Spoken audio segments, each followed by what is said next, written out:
At the time that Good Burger was announced, I found it kind of odd that a sketch on all that, of all things, was getting its own film. And, well, I didn't realize at the time that it wasn't actually an uncommon thing, that there had been already at least 2 Saturday Night Live sketches that had gotten their own movies. In fact, well, you could say Wayne's World was the poster child for SNL getting a film spin-off. This is certainly the poster child, albeit the only one, for all that getting a spin-off film. I remembered I wasn't really a big fan of the Good Burger sketch. That was one of the sketches on all that I wasn't that crazy about. The reason being is because it was basically the same thing again and again. Ed sits at the counter, he says his catchphrase, misunderstands what a customer tells him, gets the customer riled up, and that's about it. They rarely threw in any originality with it, or anything that differentiated it. But at the same time, so yeah, I was expecting an entire movie of that, and I was concerned going in. And this was when I was a little kid, and I did not see this movie in the theater, for the record. But when I actually did get to the point that I did watch the movie for the first time, I freaking loved it. I really, really got into it, because it wasn't what I expected. Here's the plot. Ed, played by Kel Mitchell, works at the fast food restaurant Good Burger. But things aren't always that great, because he's constantly scaring the customers away with his constant misunderstanding of what they ask or order. Which means they're in even bigger trouble now, because a new competitor, Mondo Burger, is opening up across the street. One that plans all too well to put them out of business. At least that is indeed the plan of the manager, Kurt Boswell, played by James Schweizerman. Apologies if I got that wrong. Meanwhile, a high school student named Dexter Reed, played by Kenan Thompson, has just finished another year of high school and takes his mother's car for a joyride, despite the fact that he doesn't have a license. However, because of a run-in, an almost literal run-in with Ed, who's on his rollerblades, Dexter ends up crashing his car into the car of his teacher, played by Sinbad, and has to pay the damages for both cars in order to avoid getting in any trouble. In doing so, he ends up trying to get a job at Mondo Burger, but when things go wrong there, he ends up at Good Burger. At first, he doesn't like Ed because he's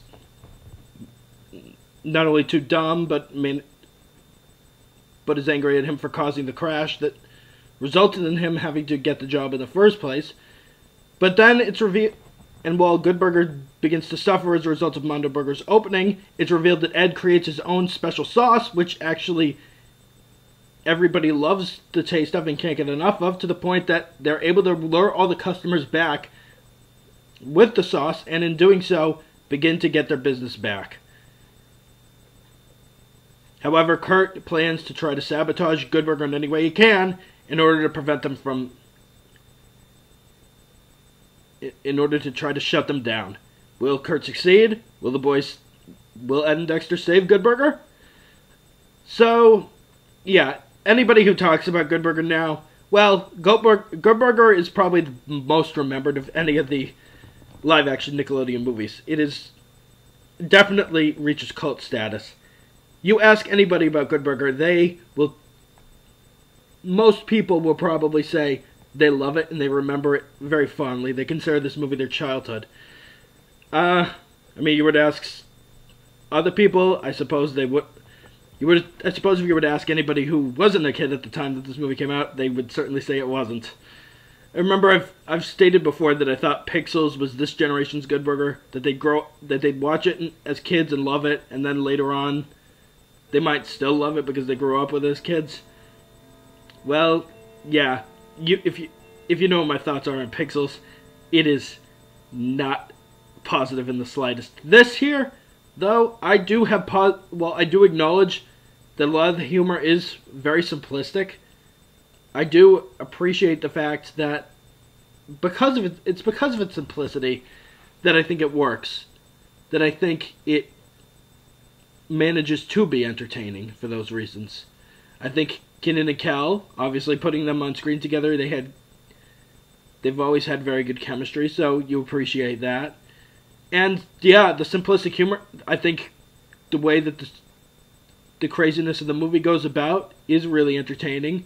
Gives it a fast-paced energy. And there's some really funny stuff from Abe Vigoda, who was always such a good sport for how everybody pointed out how old he was, to the point that they thought he wasn't going to live much longer.